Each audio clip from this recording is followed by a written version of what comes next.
Chegamos então ao ano de 1966, o ano que marcava 2 anos da existência daquela coisa ridícula, nojenta, podre, que foi a ditadura militar, que aqui existiu sob o falso pretexto de que precisávamos livrar o Brasil do comunismo. Só porque o João Goulart foi ali na China comer um pastel de flango. Que absurdo! Também foi marcado por coisas boas, como a realização da Copa do Mundo da Inglaterra, o nascimento do ex-jogador Romário, do já falecido músico pernambucano Chico Sainz e da atriz Fernanda Torres, e outras lamentáveis, como o falecimento do ex-presidente do Brasil Venceslau Braz, do desenhista norte-americano Walt Disney e o escritor pernambucano Antônio Carneiro Leão, autor da obra Nabuco e Junqueiro, de 1953. Também foi o ano em que foi realizada mais uma edição da Taça Brasil, competição que desde 2010 já é reconhecida como um legítimo campeonato brasileiro e que indicava 2 representantes do país para a disputa da Taça Libertadores da América. E se você quiser conhecer tudo sobre como foi a Taça Brasil de 66, é importante que você deixe seu like, se inscreva caso ainda não seja inscrito, compartilhe esse vídeo para pelo menos 10 amigos, porque Taça Brasil tem 10 letras, e confere o que eu vou te contar depois da vinheta.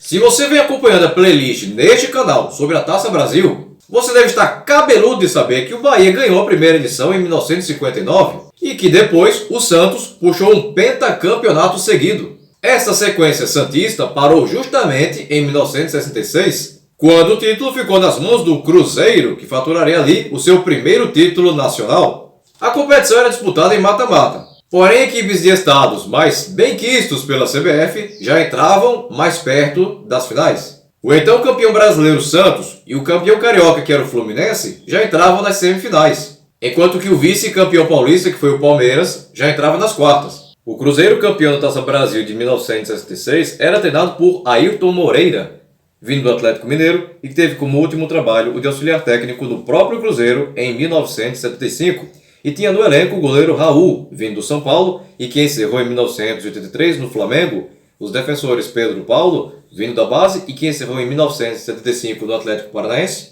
William, vindo do Atlético Mineiro, e que encerrou em 69 no próprio Cruzeiro, Procópio, vindo do Palmeiras, e que encerrou em 74 no próprio Cruzeiro, e Neco, vindo do Corinthians, e que encerrou em 72 no América Mineiro. Os meias Piazza, vindo do extinto Renascença de Belo Horizonte, e que encerrou em 79 no próprio Cruzeiro, e Dirceu Lopes, vindo da base, e que encerrou em 82 no Mineiro Democrata de Sete Lagoas, e os atacantes Natal, vindo da base, e que encerrou em 87 no Mineiro Vila Nova de Nova Lima, Tostão, vindo do América Mineiro, e que encerrou em 73 no Vasco da Gama, Evaldo, vindo do Fluminense, e que encerrou em 77 no Deportivo Itália da Venezuela, e Hilton Oliveira, vindo da base, e que encerrou em 71 no América Mineiro. Vamos começar com os jogos da Zona Norte, que era dividida em Grupo Norte e Grupo Nordeste. Vamos começar pelo Grupo Nordeste. Dia 10 de julho, jogo em Maceió, no estádio da Pajuçara, entre CSA e Confiança. E o time alagoano venceu o time sergipano pelo placar de 2-0. Gols de Ratinho e Bosco. Dia 14, e jogo em Campina Grande, na Paraíba, no estádio Plínio Lemos, entre Campinense e ABC. E o time paraibano venceu o ABC de Natal pelo placar de 2-0. Gols de Chagas e Paulinho. No dia 17, houve o jogo da volta, entre Confiança e CSA, no estádio municipal em Aracaju, capital sergipana. Mesmo fora de casa, o CSA de Alagoas venceu o Confiança pelo placar de 1-0. Gol de Duda, resultado que garantiu ao time alagoano a classificação. No dia 24, aconteceu em Natal, no estádio Juvenal Lamartine, o duelo entre ABC e Campinense. E mesmo fora de casa, o Campinense da Paraíba venceu o ABC pelo placar de 2-1. Gols de Burunga para o ABC de Natal e de Joel e Chagas para o Campinense. Resultado que garantiu a classificação ao time rubro-negro paraibano. Classificados, Campinense e CSA fizeram o primeiro jogo entre eles no dia 15 de agosto, em Campina Grande, no estádio Plínio Lemos. E mesmo atuando fora de casa, o CSA de Alagoas venceu o Campinense pelo placar de 3-2. Gols de Joel e Debinha para o Campinense e de Duda, 2 vezes, e Tonho Lima a favor do CSA. A volta foi disputada em Maceió, no estádio do Mutange, no dia 21, e o CSA venceu o time paraibano pelo placar de 2-0. Gols de Duda e Eric, resultado que classificou o Azulão alagoano à próxima fase. A final do Grupo Nordeste seria jogada entre o CSA e o Vitória da Bahia, que naquele momento faria sua estreia. A ida foi jogada em Maceió, no estádio do Mutange, no dia 31 de agosto, e mesmo fora de casa, o Vitória venceu o CSA pelo placar de 3-2. Gols de Eric e Tonho Lima para o CSA e de Tinho, Maguá e Teixeira para o Vitória. A volta deveria ter acontecido em Salvador, mas o estádio da Fonte Nova estava interditado, o que fez com que o Vitória fizesse seu jogo como mandante novamente em Maceió, porém no estádio da Pajuçara, no dia 13 de setembro. O Vitória confirmou a classificação ao vencer o CSA pelo placar de 4-2. Gols de Tinho, Didico e 2 de Kleber Carioca a favor do Vitória e de Paulo Nailon e Tonho Lima a favor do CSA. Agora vamos para o Grupo Norte. Dia 13 de julho, duelo em Belém do Pará, no estádio da Curuzu, entre Paysandu e Rio Negro de Manaus. E o Paysandu venceu o time amazonense por 6-0. Gols de Oberdan, Garcia 2 vezes, Benê 2 vezes e Vila. A volta foi disputada no dia 17, no estádio Gilbertão, em Manacapuru, região metropolitana de Manaus. E mesmo fora de casa, o Paysandu garantiu a classificação ao vencer o Rio Negro por 3-0. Gols de Garcia e Benê 2 vezes. No mesmo dia, houve o duelo entre o Flamengo do Piauí e o Sampaio Corrêa do Maranhão, em Teresina, no estádio Lindolfo Monteiro. E o time piauiense venceu pelo placar de 2-0. Gols de Salvador e Sabará. A volta se deu no dia 24, em São Luís, no estádio Santa Isabel. E Sampaio Corrêa e Flamengo do Piauí empataram em 1-1. Gols de Carlos Alberto para o Sampaio Corrêa e de Paulinho para o Flamengo do Piauí. Resultado que garantiu o rubro-negro piauiense na próxima fase. Classificados, Paysandu e Flamengo do Piauí fizeram o primeiro jogo entre eles no dia 7 de agosto em Belém, no estádio da Curuzu. E o Paysandu venceu o Flamengo do Piauí por 2-0. Gols de Vila e Maneco contra. A volta se deu no dia 15, em Teresina, no estádio Lindolfo Monteiro. E o Flamengo do Piauí venceu o Paysandu por 2-0. Gols de Gringo e Celso. Resultado esse que forçou a realização de um jogo de desempate, a ser disputado no dia 18, também em Teresina, no estádio Lindolfo Monteiro. E o placar final foi de empate em 0-0. Como se diz, tava de rosca para sair o classificado. E como pênaltis ainda não eram utilizados a fim de se conhecer um vencedor, o Paysandu garantiu a vaga através de sorteio. A final do Grupo Norte seria entre o estreante Fortaleza e o Paysandu. A partida de ida entre eles aconteceu no dia 31 de agosto, em Fortaleza, no estádio Presidente Vargas. E o Fortaleza venceu o Paysandu pelo placar de 3-1. Gols de Croinha, César e Valtinho contra a favor do Fortaleza e de Rubilota para o Paysandu. A volta se deu no dia 7 de setembro em Belém, no estádio da Curuzu. E Paysandu e Fortaleza empataram em 1-1. Gols de Fernando Sátiro contra a favor do Paysandu e de Croinha a favor do Fortaleza. Resultado que garantiu a classificação ao tricolor cearense.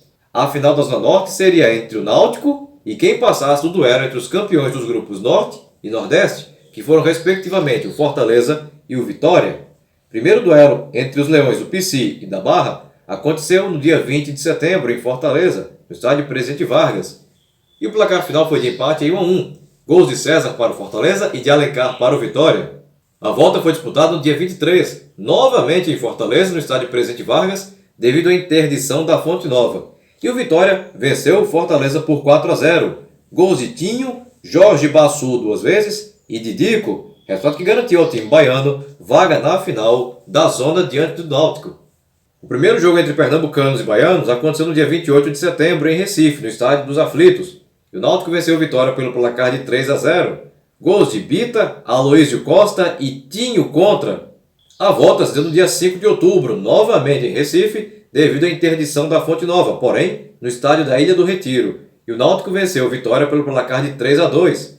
Gols de Ricardo e Jorge Bassu para o Vitória e de Bita, Aloísio Costa e Nino para o Náutico. Resultado que garantiu o alvirrubro pernambucano nas quartas de finais da fase final. Agora vamos para a Zona Sul, que era dividida entre Grupo Centro e Grupo Sul.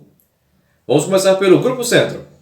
Dia 10 de julho, e jogo em Cariacica, no Espírito Santo, no estádio Engenheiro Araripe, entre a Desportiva Ferroviária do Espírito Santo e o Americano de Campo dos Goitacazes, campeão do antigo estado do Rio de Janeiro, que não englobava a cidade do Rio de Janeiro, que sozinha compunha o estado da Guanabara.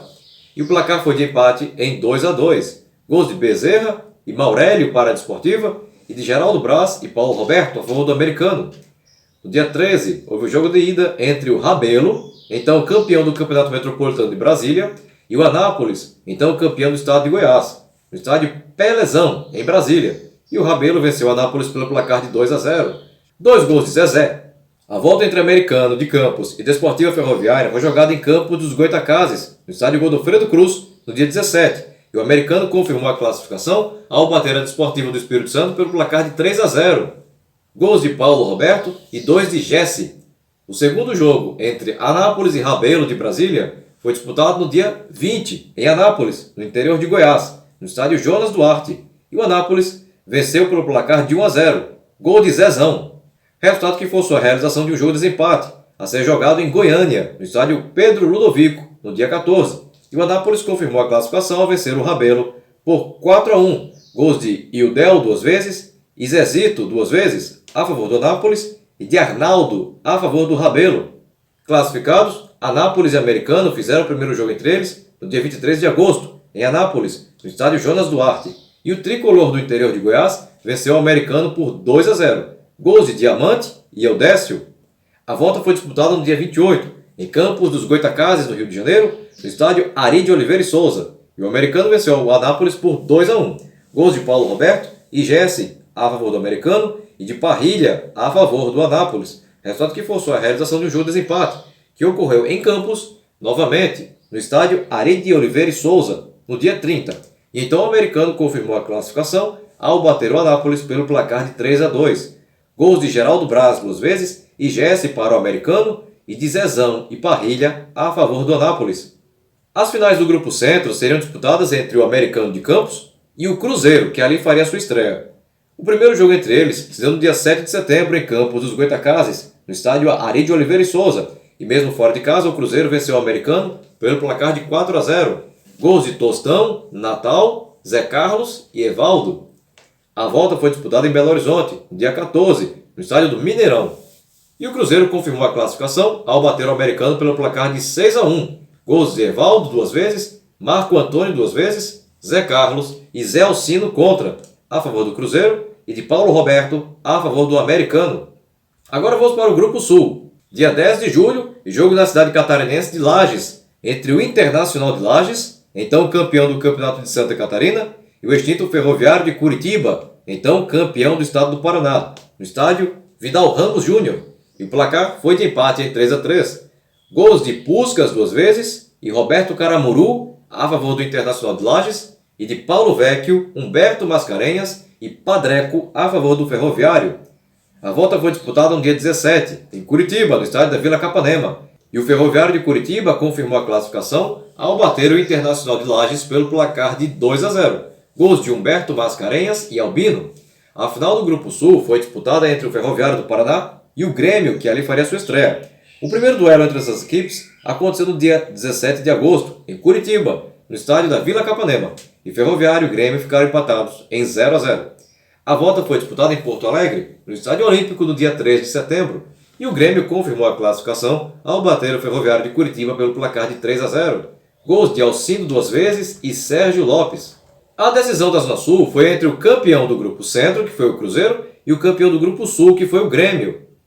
O primeiro jogo entre eles foi realizado no dia 9 de outubro em Porto Alegre, no Estádio Olímpico, e as duas equipes ficaram empatadas em 0-0. O segundo duelo se deu no dia 23, em Belo Horizonte, no estádio do Mineirão, e o Cruzeiro confirmou a classificação ao bater o Grêmio pelo placar de 2-1. Gols de Marco Antônio e Tostão a favor do Cruzeiro e de Volmir a favor do Grêmio, resultado que classificou o time mineiro para as semifinais, nas quais teria como adversário o campeão carioca, que foi o Fluminense. Apenas um duelo comporia a fase de quartas de finais da competição, e este duelo seria Palmeiras e Náutico. O primeiro jogo ocorreu no dia 19 de outubro, em São Paulo, no estádio do Pacaembu, e as duas equipes empataram em 0-0. A volta aconteceu em Recife, no dia 26, no estádio da Ilha do Retiro, e as duas equipes voltaram a empatar em 0-0, o que provocou a realização de um jogo de desempate, a ser jogado em Recife no dia 28, no estádio da Ilha do Retiro. E o time pernambucano venceu o Palmeiras pelo placar de 3-0. Gols de Aloísio Costa e Bita 2 vezes, confirmando a classificação pernambucana para as semifinais, nas quais teria como oponente o pentacampeão Santos. Já pelas semifinais, Cruzeiro e Fluminense se enfrentaram no dia 9 de novembro, em Belo Horizonte, no estádio do Mineirão, e o time mineiro venceu pelo placar de 1-0, gol de Evaldo. No mesmo dia se enfrentaram em Recife, no estádio da Ilha do Retiro, estádio do Esporte, Náutico e Santos, e o time paulista venceu o time pernambucano pelo placar de 2-0, gols de Pelé e Pepe. Santos e Náutico fizeram o jogo da volta no dia 17 em São Paulo, no estádio do Pacaembu, e o time paulista de Pelé e companhia que precisava apenas de um empate para se classificar, perdeu de 5-3 para o Náutico. 3 gols de Toninho Guerreiro para o Santos, enquanto que a favor do Náutico houve 4 gols de Bita e 1 de Miruca. Resultado que levou o duelo para uma partida de desempate, a ser jogada em São Paulo, estádio do Pacaembu, no dia 19. O Santos confirmou a classificação para as finais ao vencer o Náutico pelo placar de 4-1. 4 gols de Toninho Guerreiro a favor do Santos, enquanto que Bita marcou o único gol do Náutico. Na outra semifinal, Fluminense e Cruzeiro se enfrentaram no Rio de Janeiro, no estádio do Maracanã, no dia 23. E mesmo jogando fora de casa, o Cruzeiro venceu o Fluminense pelo placar de 3-1.